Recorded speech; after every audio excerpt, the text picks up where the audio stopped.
stream going. And once that's live, I'll get the social tweeted out.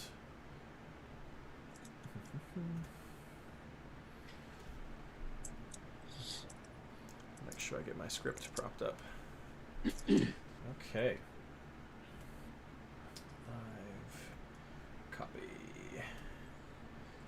Twitter.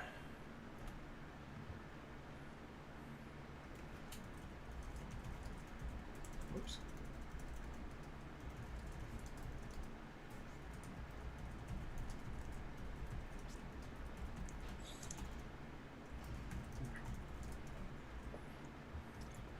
Yeah, some of this stuff is crazy. Older Goaler sent me a release form that they gave to his kid.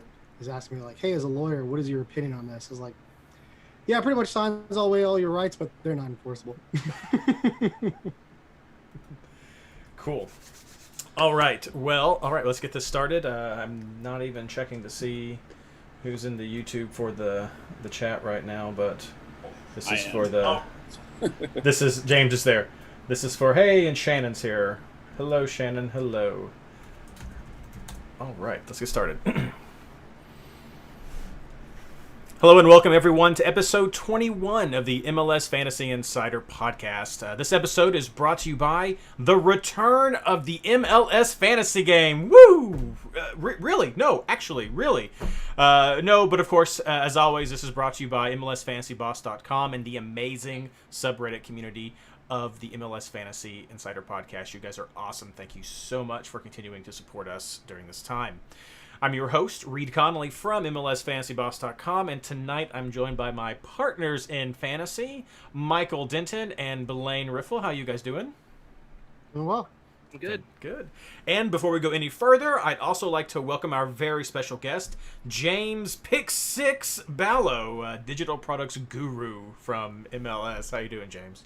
Good. How are you? Doing well. Thanks so much. So we have a very special episode today, and James is just thankfully agreed to be with us for the first few minutes of the show. We know more finally about the actual return of the official MLS fantasy game. This morning I tweeted out the official line that came out this weekend about it's coming but not now. And then James reached out and was like, yeah, we could say some more stuff. So I won't keep people waiting. I know that's probably why a lot of you are here. If you're in chat, feel free to throw up some questions right now. We'll ask what we can. If not, we've got a couple that we can ask James. So like I said, last week we were talking about the MLS is Back bracket challenge. James, what else can you tell us about the fantasy options during the tournament? But more importantly, what can you tell us about the return of the official game? Sure. So first of all, hooray, MLS is back. We went with the on-the-nose branding with the tournament. Sometimes the best solution's right in front of your face. There it is. So yes, MLS is back soon. And so, we're all excited. I've been working on a lot of these experiences and integrations over the past couple of months here. So we've had a tiny bit more information than you guys, a little bit sooner than you guys, but honestly, we've been trying to hit a big moving target, as have pretty much the entire company. So we're excited to have some real soccer matches coming back and really looking forward to the rest of the year here. So, specific to the MLS is Back tournament, we have a couple of experiences, interactive experiences that will be live for the tournament. So first we'll start off with Bracket Challenge, as you mentioned. We'll have a brand new bracket game for the entire tournament. So it's very similar to the World Cup men's bracket game we ran 2 years ago, where you get to pick and predict the outcome of both the group stage and then the bracket stage. And so what's different about this experience is that it's actually split into two stages. So the first stage is predict the top finishers from all the groups, predict the next best three to advance to the round 16. And from there, you wait for the group stage to progress, and then you come back and actually select your bracket once the round of 16 is set. So it will require coming back and filling out a bracket, but we feel that this two-stage approach is slightly different than what we had with the World Cup bracket game 2 years ago, where you had to fill out the whole thing at once, and your bracket was auto-generated by the picks that you had made for group stage. that was difficult. I know that I even found personal frustrations with that, where you picked two teams, 1 and 2, and they finished 2 and 1, and then they're on opposite sides of the brackets, and you get no points the rest of the way. So we didn't want to penalize people for being slightly off. So, the game, we're hoping to get the game up this week, so everyone will be able to see that experience there. But again, it's make your group stage picks now, come back July 23rd, once the bracket is set, come make your bracket picks, and then the scoring is combined over the 2 stages of that, and we're going to be giving out some pretty cool prizes. Nice. Prizes are always awesome. Prizes are, well, not for me. I'm ineligible.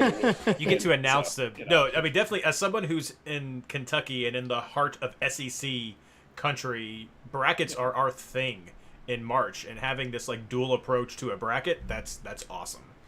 That's awesome. Yeah, no, we're pretty excited for it. Even if you don't make it for group stage, or you want to spin up a new entry for bracket stage just to play with friends, things like that, we're not going to shut down game registration between the two. So you'll be able to, cool. If you miss out on group stage, you'll be hundreds of points behind. So, good luck there. But it's still fun if you want to get a group of people together and just play, a more casual version of the game. You can do so. So, and Pick 6 is also back as well, right? Well, we call it Predict 6. You call it Predict 6. Okay. Again, with the branding. I will change. I will change that. James, Predict 6, Ballo. Yeah. Pick 6 is more of a American football term. Okay. So copyrighted by a couple other games. So, definitely change that in the K. That's the legal reason I want. Look, I've shared too much now.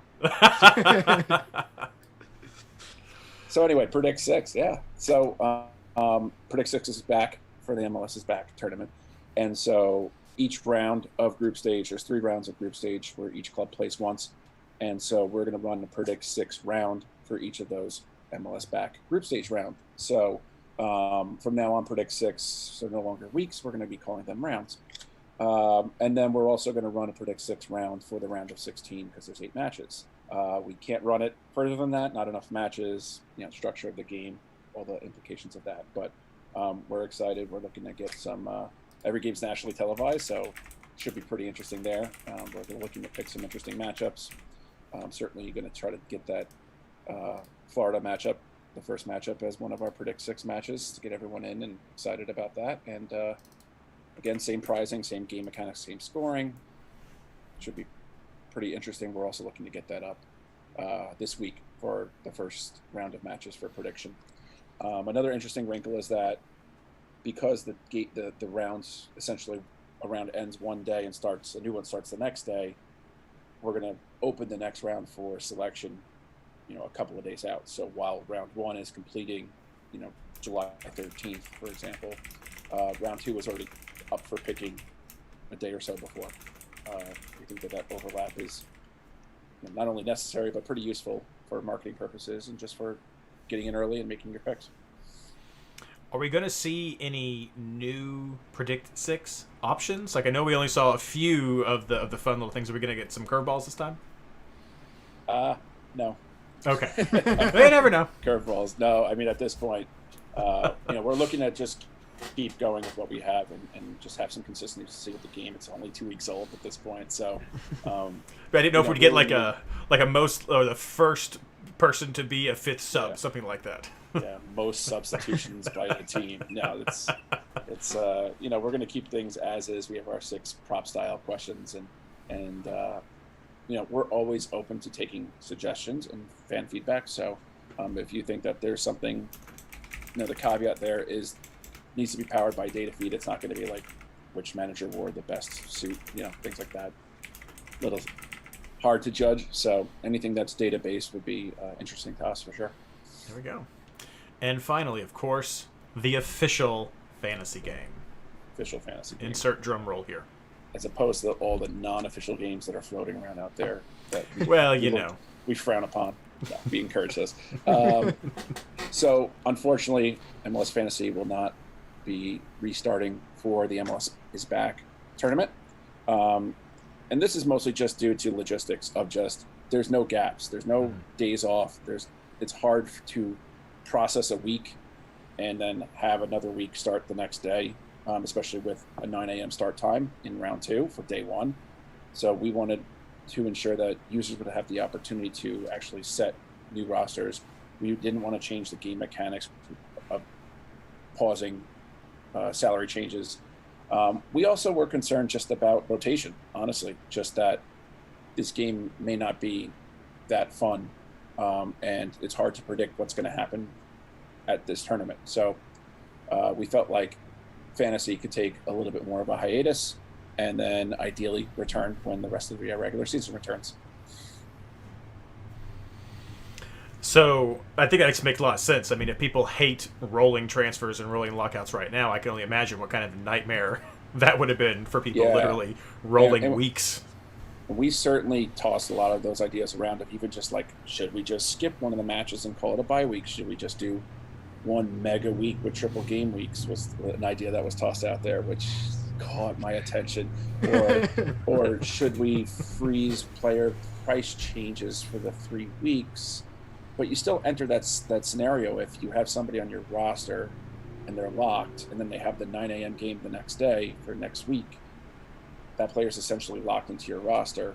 And we didn't want to go too far with playing around with game mechanics of let's open up the next week early and let you manipulate your roster. Some of that stuff it's complex. And so we didn't want to risk trying to shoehorn in a solution and then essentially breaking the game.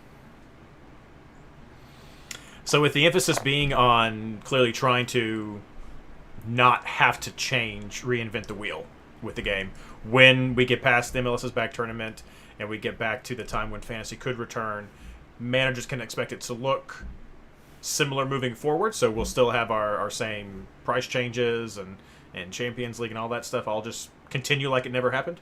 Yeah, I mean, obviously we can't continue like nothing's changed, but the plan is to keep everything as close to the initial spirit of the game for this year, with roster values being locked and price changes being a little bit more aggressive with the algorithm.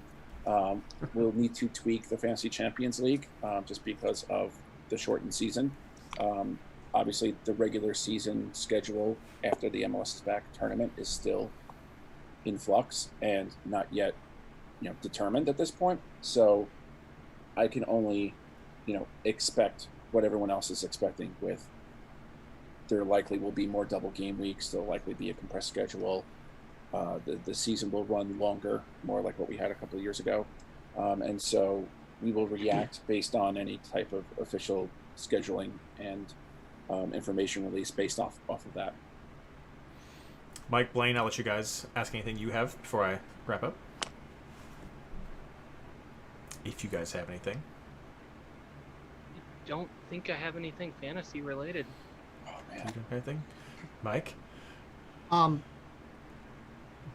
As far as the Champions League, do you foresee a possibility of reducing the number of qualifying weeks, or is that just kind of something that's going to depend on what the schedule ultimately is? I mean, the answer to your or question is yes. So, there's an obvious reduction in weeks overall, and so what that means for Champions League, the goal is to keep it. Number one, the goal is to have these distinct short periods of time for qualification, and then some sort of experience at the end that's a mad dash for cash. And so we see value in this type of experience. We think it's actually a great opportunity for when fantasy does come back to market, hey, look, there's more ways to win. You didn't have to be, if you missed out on the first 2 weeks of the season, it's not a big deal. So we'll certainly be communicating what the plan is for Champions League, but imagine, yes, less qualifiers. They might be reduced in time period and length, but we may increase the number of people that qualify, maybe. Asterisk. There we go. More is always fun. And my second question will be, are you really glad with all the double game weeks that are probably coming that we made the double game week rule change? So, honestly, I'm going to put that back to you guys. So, what do you guys think this change of best score will bring? Because my assumption is the concern has always been with rotation, and now who knows what the rest of the year will look like and what rosters will look like and substitutions will look like. So my thinking is it was an amazing idea that I had, and the rest of the year will prove that. That's my take. I mean, my take is that with 5 substitutions a game with double game weeks, I'm very glad it's trying to speculate who was going to last 8 game or the whole game with 5, half the team getting substitution would have been a nightmare. Yeah. No, I still think it's going to be great. And I think it's going to help encourage more diversity as well as we come back. I had a question about, you mentioned the algorithm will probably be changed to be a bit more aggressive. We had 2 weeks, and we had been waiting for sort of that magic third week point whenever we could finally start to kind of see. At this point, do you know, or has a decision been made if we're going to restart sort of that clock of 3 weeks before we start seeing some of the changes, or if it's just going to pick up from where we left off? There's no. Yeah, I mean, that's a good question. My response to that would be that based on how I've seen the algorithm work, that it's it's honestly a slow process for prices to change. It may look like, wow, you need a cap of $1 million to prohibit players from jumping too much based on like recent performance, but in all honesty, it's based on real world stats, and if players are coming back from the tournament and they're not informed and their prices start going down, that's accurate. So I don't, a reset doesn't actually make sense, because we would still have to base it off of how we think these players will perform the rest of the year. I don't envision us changing any prices for any player unless there's something very obvious that needs to change one way or the other. So I'm confident in the math, and like you said, we haven't actually really seen it in action yet, and I think that we'll be happy once the season returns, once players start producing and getting some consistency. You start filling it out. Yeah, no, that would be great. Well, that's all that I have. I know you couldn't be with us too terribly long tonight, James, so I think we covered the high points there. Any final questions or thoughts from you or Blaine, Mike? Oh, I had a couple non-fantasy ones for you, James, since we've got some people listening. How do you see the tournament going, and who do you think some favorites are? I know we discussed it a week ago or 2 weeks ago, what we thought was going to happen. So what do you see happening? So my internet just cut out. Blaine was just asking who you think are the favorites for the tournament, and how do you think it's going to play out? Ooh. I don't have a great answer for this. I'm sorry. You can't just copy and paste something Weeby said? No, I'll go with you. No, he must be right. Go with Doyle. Let's see. I'll be a hometown here. I think NYCFC will be beautiful and great. Honestly, they are a strong team. I'd like to see NYCFC just personally try to do well here. I'm always interested in seeing what DC is going to do. I find their team to be just interesting in general. But honestly, I just hope everyone is taking the right precautions and is healthy enough, and not only with coronavirus, but just getting back into shape and not pulling hamstrings, because I've done that before and it's not fun. So, the heat down in Orlando and an unfamiliar field, it's going to be strange times. So you just hope that everyone is giving their all, but doing it the right way. Thanks. And then I had one more, because I'm a huge fan of the video series, and I talked to people there. Any chance with all the returns and his backs that we get Simon Borg for 1 instant replay? I'll pass that along. I will definitely. You guys don't want to get Greg Lawless involved too? I mean, go for it. We can just get a throwback episode real quick. Yeah. Whoever's in studio. I will whisper some kind words into Ben Bear's ears, and then he can pull the strings behind the scenes. So maybe Ben can get Simon out there. That would be awesome. That's a great question. Well, thank you so much, James. We appreciate you coming out and sharing some of this knowledge. I know a lot of people have been reaching out to us, just wondering when fantasy is coming back. So it's exciting to hear some of this information. Great, yeah, and I think the one last thing I'll leave you guys with is we're certainly committed through next year to have some sort of fantasy experience. We're looking, we don't feel like we even got a fair shake this year with the game, so we're Sure. still, our goal is to continue running the game next year, and would probably lean towards keeping a very similar format that was planned for this year. So if anything, we're looking for feedback once the regular season starts up again after the tournament. Again, we want to hear from everybody. We want to know what's working, what's not. It's as much your game as it is mine, if not more. So if we still feel like the algorithm is wrong for price changes, or roster value not changing was a horrible idea, or double game week change was horrible, we're open to feedback, we're listening, and always looking to improve the product going forward. Awesome. Great to hear that as well. Another year. Definitely not a fair shot. So, all right. Well, thank you so much, James. Sure thing, and if anything else comes along, we'll at you. You know where to find me. Thank you. Take it easy. Bye-bye. See you, Jim. See ya. Later. All right, so there you have it. That was James Ballow, who was giving us some information about fantasy. Not a whole lot, and I think that's fair for what they've been concentrating on right now. But what did you guys think? Some good tidbits to help stoke your excitement? Yeah, I mean, definitely. I think probably the best information was that last little bit at the end about committed to fantasy through next year, because that's something that I think all of us have been kind of wondering about, whether this might be the last year, whether, especially if COVID was going to put an end to it. So it's really good to see that we got another year and a half of this podcast left. There we go. There you go.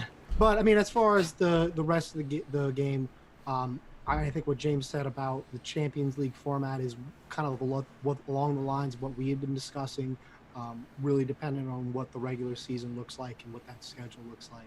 So it's pretty understandable that that's in flux. His explanation about why there's no fantasy game in the tournament makes sense. Yeah. Although I'm really kind of sad that we didn't get a call back to those, like, wake up at 4:00 in the morning to make fantasy changes game. Really? Because I didn't get to experience that. Oh, okay. So I kind of wanted fine. to do that. And, I got, little, under two-year-old kids. So I'm up in the middle of the night a lot of times anyway. You're up anyway. I'm at an advantage. Rita's going to be up in the middle of the night soon, too. So That's true. But even, yeah, I think everything kind of, the rest of it made sense. I'm excited for what he talked about, the bracket, having a two-phase game. Mm-hmm. I think that makes a lot of sense. So, we'll play it and see how it goes. And if you just joined us during our YouTube broadcast, of course, or if you skipped ahead during the listening of the podcast, actually on SoundCloud, we just finished talking with James, the highlights for what to expect with fantasy after and during the tournament. During the tournament, no official fantasy game. We're going to have the bracket challenge, which will be in two sections, the group stage and then the best of 16 stage. So that's awesome right there. We will have Predict 6 during up through the round of 16. So that'll be fun, as that's current in the current format that is in. And then after the MLS is Back tournament, we will have a form of the official fantasy game back. They're still finalizing. I think it's safe to say still finalizing some of the changes. Adjustments will need to be made to the Champions League system that we had this year. It sounds like they're looking to either condense the amount of time for selecting players to be in the Champions League. If you forgot what that was, they were going to take the top 50 players from each. They're basically going to divide the game up into 5 sections, and from the first 4 quarters, take the top 50 players and then have the top 200 play for some big prizes at the end. It sounds like they're going to be condensing those quarters to get the final Champions League, and maybe even adding more than 50 players, so we could see a couple, 200 or 300 people. And that's just me throwing out some numbers. Also, it sounds like there will be no changes to the price change format. James is pretty confident in the algorithm. It might get tweaked, but the actual math he said was good. And that they don't seem to know about the schedule just yet, but we could probably expect some double game week craziness to abound. And there's not going to be a change to the new rule this year of the highest score from a double game week, which I think is awesome. So, hey, JoJo. Sorry. Glad to have you joining us. Sorry that you've been around, but glad that you're here with us right now as we're talking more about the return of fantasy. So, Blaine, your response. Um, I think it was all good information. I love the commitment from MLS to the game to get that out there publicly now. I know there's been a lot of speculation with the number of players and everything if it was going to return this year or next. I'm really glad we get an answer that it's yes for both. And then I'm so glad they're showing that they learned from their mistakes, or not mistakes, but what doesn't work with the World Cup bracket, not allowing us to edit things between group stage and bracket stage, and we get the chance to do that this year. I just think that's fair. It gives you, because you can shoot your whole bracket by missing two groups, and especially when you're taking best three, now you got to predict who the third place teams are, and you miss those. I mean, you can royally screw up a bracket in the group stage, and it's great that we get a chance to correct that and try to come back from that. Yeah, no, that was an awesome adjustment there. A great tweak for sure. For sure. And just commitment to improving things. I know James said it, that they're always taking feedback and willing to change things, but there's example of them doing that from one event to the next, and it just gives me a lot of hope going forward that they're going to continue this involvement and listening to everybody. So that's a good segue. Again, thanks so much for James for talking to us about the official game, but now we're going to talk a little bit about the MLS is Back tournament, because I put up a poll this morning asking what the people wanted us to talk about, and it was not Star Wars. Wouldn't you know? They wanted us to talk about soccer, and they said they want us to talk about the MLS is Back tournament. And for me, from the fantasy point of view, that means we're talking about the strength of schedule. The last time we talked about MLS is Back tournament was 2 weeks ago, and at that time, all we had was the schedule for Group A, and we didn't have the official schedules for B, C, D, E, and F. Now that has been released, there is a great condensed schedule on our MLS on Reddit. You can see the individual groups, I think, through graphic tweets on MLS's official Twitter channel, but there's a great bracket put together at our MLS, and that was posted at the MLS Fantasy Bot or MLS Fantasy Insider Discord if you want to check that out, or browse through r/MLS. And so, guys, just want to get your initial thoughts on what do you think of the groups. Have your minds changed any about who might get out now that we can see the schedule? And I'll go ahead and start. The reason why we're talking about this is when I look at Group B and I see that Seattle is opening up against San Jose and Dallas is opening up against Vancouver. Those are definitely two of the easier teams to start your 3-game streak with. So a great opportunity to start off on a high note, to get your momentum going, and not have to wait until the last game to really decide everything, like what could happen potentially in Group C. So I think that is a great symbol for me that Dallas and Seattle have a very strong chance of getting out of Group B, since Vancouver is a tire fire, and and San Jose was one of the last teams, I think the last team to get back to full training, and so there could be some definite issues with fitness at this time. Well, I mean, your first question was, has our opinions changed about who's getting out of the group? Yeah. And I suspect the opinions for all of us have to change, because there's been a rule change since we talked about it 2 weeks ago. For those of you who are following maybe from overseas and aren't following closely with MLS, they changed the rule. Remember, I complained specifically about the fact that Group A, which is the only group that has 6 teams instead of 4 teams, had the same rules as everyone else, and its third place team wasn't going to automatically advance. Well, MLS apparently, in a weird, shocking thing for this league, looked at the data and said, you know what, guys, you're right. So now Mike was right. Well, it was someone smart from American Soccer Analysis, not me. I mean, I was right in the fact that I looked at that number and said, this is so obvious. I don't know why I can do it. And weirdly enough, MLS actually did the obviously correct thing. But so now the rule is going to be that in Group A, in Group A only, the third place team is automatically going to advance. But the fourth place team is going to be lumped in with the other third place teams. And so now, instead of 4 third place teams advancing, it's going to be one of the group third place team from Group A and 3 other third place teams, the top third place, or the top fourth place finisher from Group A.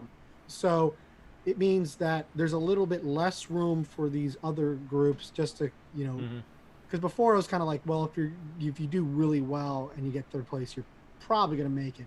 Now it's not quite as comfortable for some of these other groups. I suspect that may not change your ultimate results, but I think it's going to be really interesting because now you're looking at, well, can Inter Miami or Orlando, with an easier schedule, make a run and get in there and knock off maybe one of these weaker teams, especially if you kind of stumble early. So it's going to be really a lot. It makes the tournament a lot more interesting, I think. That does. No, that is. It makes it kind of complicated to say. So you did a very good job at getting all that out. Jojo just had a comment in chat for why do you have a group of 6 and a clear-cut reason. And I was thinking about that today, Jojo, when I was looking at this schedule and kind of looking at the strength of schedule of it all. I thought to myself, we could have just said, you know what, let's take this whole World Cup style to a little bit further and say, we're in Florida. We're hoping to get some hometown eyes on this game, get some ratings up. So, you know what, Orlando, Miami, you all just make it to the group of 16. You're fine. And then let every other team be just 4 teams and kind of battle it out from there. Maybe you would have had, I guess you would have had the congestion and the weird problem when you're picking your group of 16, but yeah, it's just it's more the number of teams in the league. Yeah, well, they're playing, these count as regular season games too, going forward. They do, but it's that's stupid. Why you can't tell it's teams to get stupid. It's just stupid.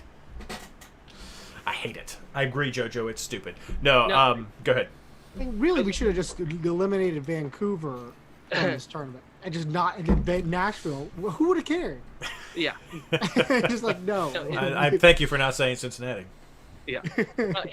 It's a group of 6 because that's the best way to see it balanced out. Sure. 2 5s, it's a lot harder to schedule and balance and make sure everybody's got a fair chance. But when you see what they've done with the group of 6, they've actually made it 2 groups of 3. And if you're in Pot A, you play every team from Pot B once. And if you're in Pot B, you play every team from Pot A once, basically. It's 2 groups of 3. Your 3 and the other 3 are playing a balanced schedule between you. It does make it fair to add the 3rd team automatically. I know I said when we talked about this, it's very realistic that the 3rd team out of Group A is going to advance on 6 points. And that 6 points as a 3rd place team is, I think it's only possible in this format, or if it's not, it's because you're going to have 2 6s and a 9, or you're going to have 3 6s in a regular group. I think it has to be 3 6s in a normal group of 4 is the only way that the 3rd place team can have 6 points. I believe that's the way that works. So realistically, Group A was going to get a 3rd team out of there regardless of what happened because the way their schedule is. Giving that 4th place team a fair shot where they don't have to be a 3rd place team, I think is the biggest leg up and the biggest balancing act on that whole thing. Because, I mean, what happens if you get one of those 2 groups, one of those 2 pots that they both finish on 6 points? You've got now a 6-point 4th place team, and very likely one of your 3rd place teams getting out of the other groups is going to be on 4 points. But because they finished in 4th place, they don't qualify. I think this is a really good change to balance it, and I think it only works. I think you can only make this type of system work with one group of 6. All right, well, let's talk about the rest of the teams then. So for me, I already talked about Group B. I think that schedule is set up great for Seattle and Dallas, which is what I thought last week anyway. Going into Group C, I guess I got to tip my hat a little bit more to this group for the difficulty of it, just because there's so much unexpected still for New England and Montreal and DC here. I think Toronto still easily gets out of it, but it's a bit more I think up for grabs for the 2nd place spot in Group C, and that is just sort of looking at the schedule. It's fairly evenly balanced. The Toronto-Montreal game is always bananas. I mean, no matter how great Toronto is or whatever Montreal might be struggling with, whenever those teams come together in the Canadian Classic, it's ridiculous. It's craziness happens because that is such a true rivalry within MLS, that having that as the middle game, and that's what makes it tough. Is Toronto may just trounce DC in the first game because DC's been struggling some on defense, but then Montreal may kick it back up and just turn everything on its heels, and then New England's not been doing horrible, so that could be harder than maybe it looks. So Group C definitely has a lot of question marks, but I still think Toronto's going to get out of that one pretty easy. Jojo is saying that Group C does not have a really bad team, and that's true. I mean, there's definitely question marks. I think I would rate Montreal the lowest of those four, but there's still question marks around a lot of those teams. Yeah, seeing the schedule here, I think Toronto probably got the worst draw as far as scheduling goes. I know James kind of tipped his hat towards DC for the way they can play, and that's not an easy opening game for Toronto. No, and New England probably gets the easiest opening match playing Montreal. I think we're all going to kind of in agreement here. Montreal's probably the weakest team in the group, and then it's just I could see with Toronto playing New England last. Like I picked New England to win this group. If they're coming in on 6 points and pretty much already qualified to make the knockouts, Toronto could get tripped up in that game too. Toronto's probably got the worst schedule you could ask for. They're going to play a tough team and then a rivalry game, and then they're going to go into what I consider the best team in the group. That's a recipe for disaster. DC, if they could trip them up in that first one or whatever, they could easily be playing for their spot in the knockout stage. Sure. I think Toronto's got the least favorable draw here, and I think that could affect their standing a little bit and drop them to the third place team. See, I actually look at that as seeing the best possible schedule for Toronto and for New England.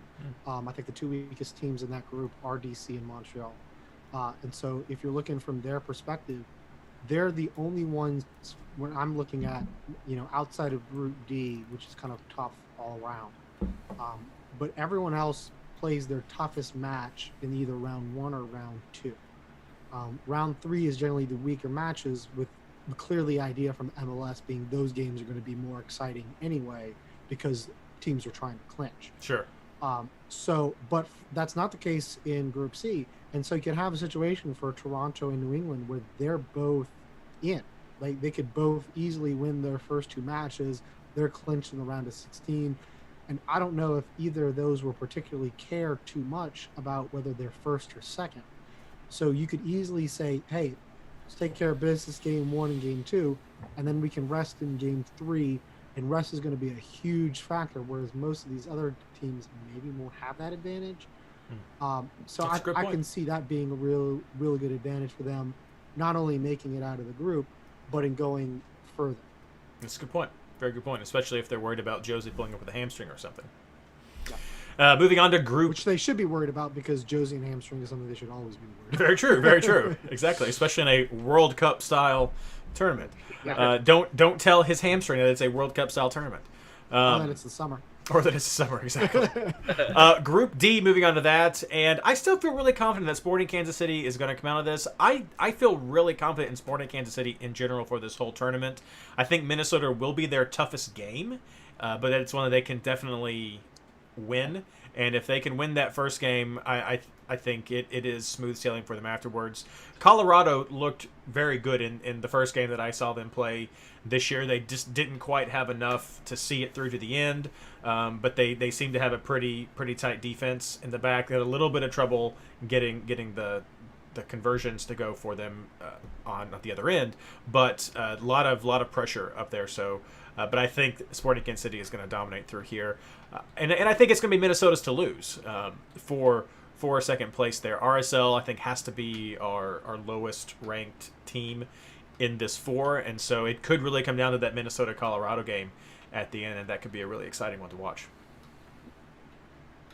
Yeah, I'm almost expecting this group to open with the draw between SKC and Minnesota. Yeah, could be. And then it comes down to who scores the most goals and gets out on 7 points. And I would give that to Sporting. Pulido and Kinda both came out so strong to start the season. We're coming off of another preseason essentially, but those 2 guys gelled and got in right away. Minnesota's not the prolific goal scoring team all the time. I think this one's going to come down to tiebreakers on those 2. with an opening round draw, and that's fine with me. I'd love to see Sporting get through that one. But I mean, this is chock full of rivalries. The first 2 weeks, first 2 games are rivalries. RSL Minnesota is not really a rivalry, and then Sporting and RSL finished on a rivalry, which is always a nightmare. So is it Sporting Kansas City and Minnesota that they call like the nicest rivalry? Like the nicest rivalry in right, sports, yeah. Right. Because you Sporting- all just Most polite. most polite. That's what it was. Something Well, like that. the hashtag going around was the nicest rivalry in sports. And the last time Minnesota came to Kansas City to play, as they introduced the players, they ran the song "You've Got a Friend in Me" over the loudspeaker for them. That's funny. That's yeah. funny. Now, this group should be fun to watch, though. I'm excited about this one. But I could see this one as a group where we don't have a third place team make it. So this could be one. And I think Group C could be as well. Group C and D could be teams where I don't think we could see 3 teams come out of there. Moving on to Group E, my group, with FC Cincinnati. I think FC Cincinnati is clearly, I'll just say it, the bottom team. In this group, there's interesting questions I think is going to be between Atlanta and New York Red Bulls, because Atlanta does not have Martinez, and so that's going to be an interesting dynamic for them. But I think Columbus Crew, I don't know if, I guess some people are calling them a dark horse. I don't think they're a dark horse. I think they've got a lot of potential to do well in this tournament, and I think it could be the Red Bulls or Atlanta who end up being third in this team, in this group. But I think there's enough talent in this group to potentially have everyone beat Cincinnati and then maybe have some draws in here that might give a team enough points to be able to advance as a third place team as well. Yeah, I mean, I think that's the key. I mean, all those teams are going to be looking to get a big result against FC Cincinnati and try to get huge goal differential. And then, a point or a win in your other 2 matches will probably be enough to get you through it. Yeah, I think I picked Atlanta to finish third in this group when we did our and starting with Red Bulls is probably the worst pull they could have gotten. Maybe Columbus would have been a little worse, but Columbus is kind of my heavy favorite in here, just the way they play with the defense. If Atlanta loses that first game, then they get the game against Cincinnati, but then they have to finish with Columbus. That's not a good. I mean, they could be 3 points in the last game going into facing Columbus. Red Bull could easily be on 6 points at that point, or not 6 points, 4 points, 3 points. I mean, it could be 3-3, but if Atlanta and Red Bull are on 3 with 1 game to go, your money's going to be on Red Bull playing Cincinnati. Like Atlanta. I hate that first round for them because that's going to be tough. They're going to have to push for that, but they haven't really played much without Martinez. They're going to be trying to find their footing without him. Where do the goals come from? And you don't want one of those hard matchups against the team you're really competing for when you're still trying to figure out where all your goals are going to come from. And of course, if you saw the article that MLS Soccer published recently, or if you just saw it straight from 538, they have 538 has their percentage chances up on who will win the tournament now.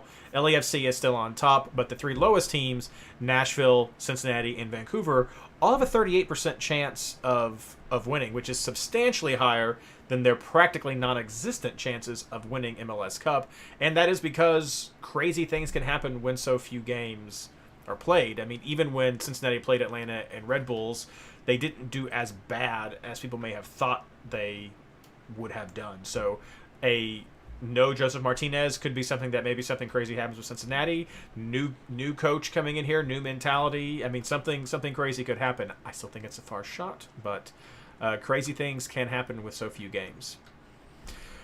And then Group F, which I don't know, I guess it's supposed to be one of the most exciting because LAFC and LA Galaxy are in it, but at the same time is also one of the groups I care the least about, because LAFC and LA Galaxy are in it, and the big question just comes to, what does LA Galaxy have? Because they haven't been able to get anything going. They're playing LAFC in the middle, so at least they each get a game to sort of get into the flow. LAFC, I think, has the easier game against Houston than the Galaxy. Portland can still be tough, so they may start the whole tournament on a 0 and then could end up with another 0 against LAFC, and then they're done. And we're not going to see them. I just don't see LA Galaxy proceeding to the round of 16 if they start out with a goose egg after the first 2 rounds. So I still think LAFC is going to get out of here no problem. Yeah, and I mean, this is another situation with Portland and LAFC. If they take care of their business in the first 2 games, you know, they're the 2 favorites. They can be done and just fighting over the 1st and 2nd seed, and they could easily rest players and say, you know, we'll take whatever. Because I don't think seeding between 1 and 2 is really going to make all that much difference. It could easily be Portland. Portland could easily be number 2. Right. Well, I mean, that's the thing. LAFC and Portland, I think if they can easily take care of their games and then they play each other in that last round and then say, you know, whatever. It's your what, Group C or your Group C scenario all over here with Toronto and New England. Yeah. Yeah, and this is one of those weird ones where 1 and 2 really doesn't matter. I was looking it up. F1 gets to play E2, so Columbus, New York, or Atlanta. I mean, whichever one comes out second there is where the winner is going to play. The number 2 team is going to actually get drawn against Group B number 2. So Seattle or Dallas, whichever way those stack up, most likely Dallas. So your second place team, if they go the way we think, playing Dallas, that's not a bad one. Like if Portland and LAFC both have it locked up by then, I don't think they really care who they play on that one. What if it was Seattle ends up 2 in Group B and Portland ends up 2 in Group F, and we get a big Cascadia right there at the beginning of the round of 16? They throw it. They throw it to make it happen. That's funny. Don't give Pro any ideas. And then we skipped right over A, so we'll move on in just a second, but I at least want to mention the teams from A. Even with 3 teams going through, I still think we're going to have New York come out of this one easily. I think they've got a quality team, even with a new coach, and that a lot of the early problems were because they were focusing on the CONCACAF commitments they had. So I think New York City is going to do quite well in this. I expect Philadelphia to do very well in this, and then it's going to come down to that number 3 spot. And I think it's probably going to end up being either Orlando or Miami. I don't know much about Chicago because of all the new look and everything that's changed over there, but I almost lean Orlando for this one. Yeah, I mean, I can definitely see that. I think Orlando. One of the other advantages that both of the Florida teams have is one, they don't haven't had to deal with travel, and they've also been open longer and been able to practice pretty much as soon as MLS let them. New York City, on the other hand, has had to train in New Jersey at the Red Bulls facility for part of the time because of New York's more heavier restrictions due to coronavirus. So that can play an advantage. I really think the Florida teams have a good advantage, and with not having to travel, being more used to the heat, etc., that should be enough for them to be the 3rd and 4th spot. Chicago doesn't seem to have a whole lot of talent. The same with Nashville. Unless you just get some weird fluke 1-0 results that go against them, it's just hard to see them not going out. And not getting some pretty good results in order to boost their goal differential and get them over the hump to be part of the 3rd place teams that make it. The first game is going to say a whole lot, and we did forget the big breaking news. Breck Shea is going to Miami. So there's that. I mean, how could they not? How could I know exactly, right? They're also getting LGP, right? Or was that Nashville? That's the rumor. That's a rumor. I heard that as well. So we could see that could help a lot. But yeah, that first game is going to be huge. The opener of the whole thing, Orlando, Miami, I think will decide who gets that 3rd place right there. So not a lot has changed from us looking at the strength of schedule, the lineups. It's interesting to see how it fell. I do encourage you, if you haven't already, we'll try to link it on Twitter if you haven't seen it already. But head over to r/MLS or give a search for it at the MLS Fantasy Insider Discord, for the Fantasy Boss Discord, for this great looking bracket that puts everything in a nice visual right at your fingertips.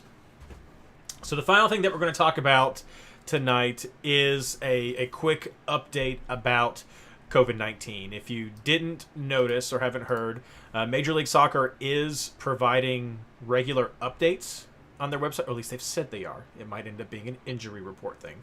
But they have planned to provide some regular updates about COVID-19 as this tournament is getting started. And so the latest update on the website currently is from June 28th, so just a day old.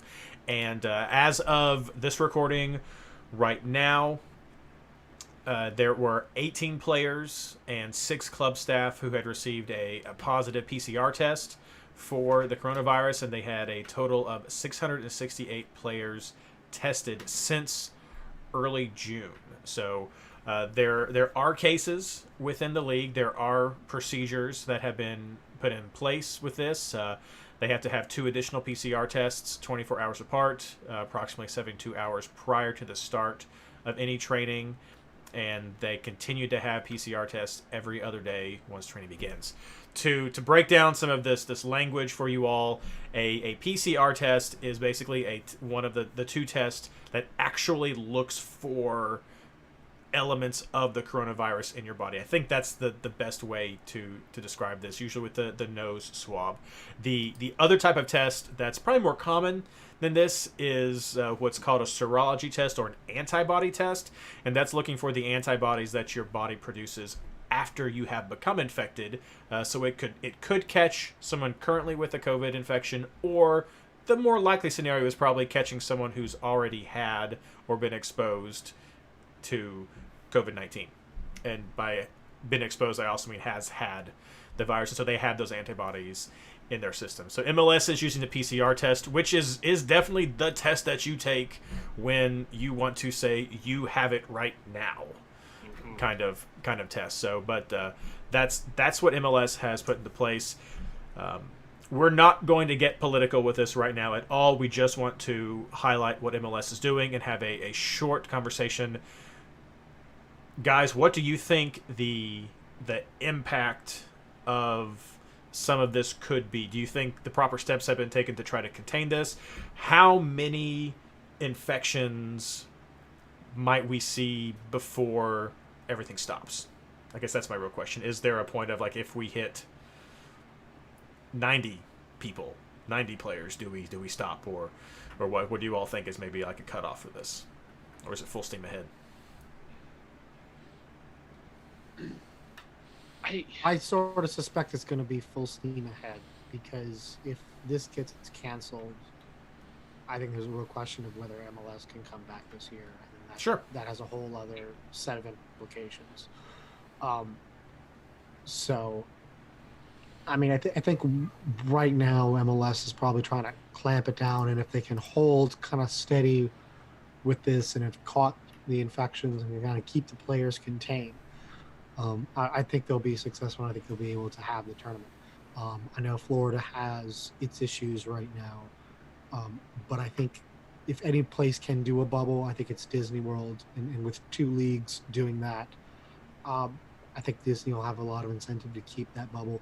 The real question is going to be the player buy-in, whether the players, and I know some players, including Max Morales, have expressed reservations about going, but I think if they take it seriously, like, look, we're going to go here, this is a business trip, and we're trying to cut down our interactions, wear masks where possible, and do all the precautions that, government and health officials have been promoting for a few months now, I think we'll be okay and can get through with minimum infections and have a great time.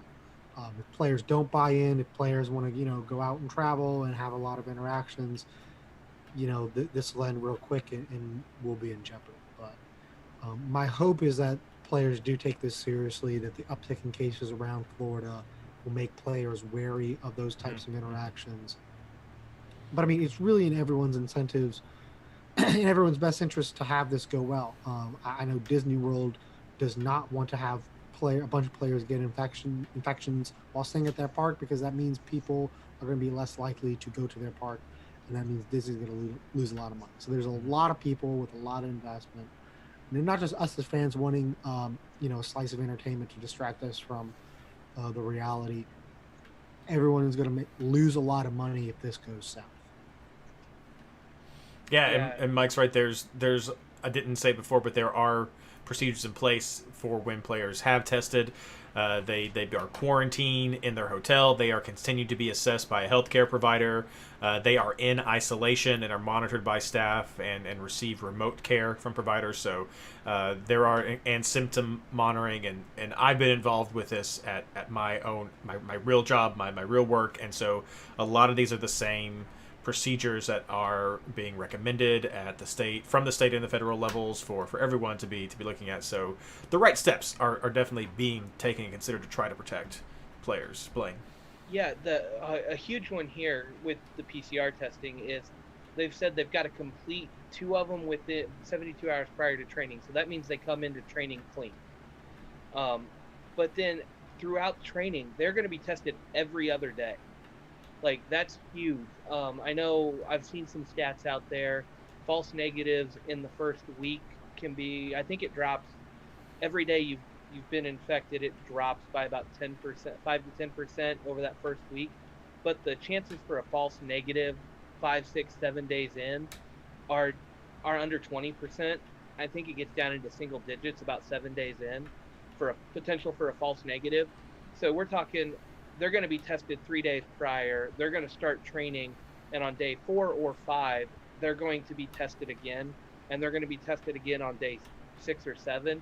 Like, they're going to know right away if somebody's got it with this aggressive testing plan, and that's huge. And some players have been detected when they've come in, so they are already catching players before they're entering into the population. Yeah. Yeah, so MLS is really doing a good job of setting up this bubble and protecting themselves. The big thing you have to worry about with high-paid athletes is what are they going to do for entertainment? That's always the big thing. As crazy as it is, MLS and Disney could be bringing in cases of alcohol to give these guys kind of their own nightlife inside their bubble. And I would hope... Picture your little cantina band. Black Widow. We're getting access to movies that we don't get, which I'm very jealous of. Okay. I just want to imagine a cantina band playing, so... But I would love to see MLS open up the stadium for the players, for the other players, when those games are going on. Because you got 2 night games, and unless you're playing, you've got 4 or 5 days off. I would love to see the other teams be allowed into the stadium, sit in their own little section, and watch the games. Oh. I think that could be a fun little tidbit for the fans to watch. You can see other players' reaction to what's going on the field, but it would also give the guys something to do while they're down there within the MLS bubble. And I don't know, that's one of my hopes that we see is the other teams at the games. I mean, they're already going to be around each other enough. The security and safety issue is there, but we've seen how big some of these stadiums can get. You can spread out pretty far and still get all your teams in there. And wouldn't it be fun? You've got 4 teams playing in a night because there's a morning and night game. What if the other 22 teams in MLS were out there sitting in the stands watching the game? Well, I do know there was some conversation, and there will be some schedule overlap about having MLS teams go watch the NBA games and vice versa. And I think that would be great for the league to have. We just had Kevin Durant sign on for a minor ownership part in the Philadelphia Union. I think it would be tremendous exposure for MLS if, for example, Inter Miami was at the Miami Heat game and vice versa. I think it would be really cool. I think that would be a tremendous source of entertainment. Hey, Lily, have a good night, man. But I think it would be a tremendous source of entertainment, tremendous amount of promotion for the league. To be one of the few people who could watch basketball games would be great.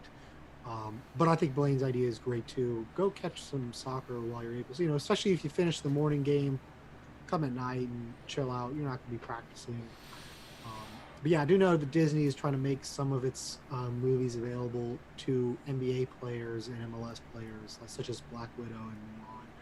Movies that should have been released by now, but just haven't because of the coronavirus.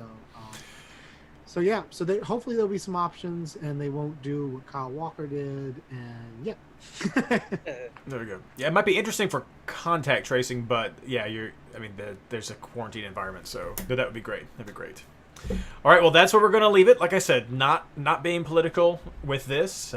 That's all that we have for the show tonight. We're happy that you all could join us. And then last week I edited this out of our podcast because I was a week off because I forgot about James being able to come with us. Next week we are going to take a break from the podcast. We're going to have an episode that focuses on our Patreon supporters. So if you are a Patreon supporter, I tweeted out today that make sure you get your information updated, because next week I'm going to be announcing some winners of our scarf drawings that I've been doing for the past months to kind of kick off this MLS is Back tournament. And we're basically taking the week off so we can enjoy part of the tournament and build up some content for you all. And we'll see if without a lot of fancy stuff coming back, we may extend the hiatus just during this tournament so people can focus on that. But if not, keep letting us know what you'd like to hear, and we can come on for shorter episodes or reaction episodes to the rounds of 16 and everything. Or we may at least just come in and share our brackets with you all, and you can see how we are doing. But Blaine and Mike, final comments for tonight. I'll just say that whenever the bracket game does come out, I'm sure that we'll have a group together, so pay attention to MLSFantasyBoss.com, the chat there, the Discord chat, as well as our channels on social media as far as what groups will be available. So you did say there will be some groups, so we'll definitely pass that information along once we can get it set up and the game's live. Blaine? Nothing really from me. You guys got to be sure to check out Blaine's Twitter, because he has just printed an awesome large Baby Yoda with his 3D printer, so it's cool. It's cool stuff. As for myself, yes, check out the MLSFantasyBoss.com website. Haven't been updating it as much as we've just been doing the podcast, but I'll do some large dumps during this short break so people can listen to the past content. Also head over to the Discord chat. It's still going. People are still talking. Lots of great people in there. Even though they're not sharing their fantasy knowledge, they're still just having a good time. And like I said, sharing this great bracket from r/MLS. Otherwise than that, thank you so much, everyone. We hope that this project has helped you just keep your mental health high during this time. We're glad things are starting to reopen. Don't rush it, though. We know some places have had to cut back due to rising cases, so please just be healthy at home, be healthy at work, and just do the right things that are going to help you and your family do what's best, and just get through this. So we want to see you at games next year, and thank you so much for listening tonight, and good luck.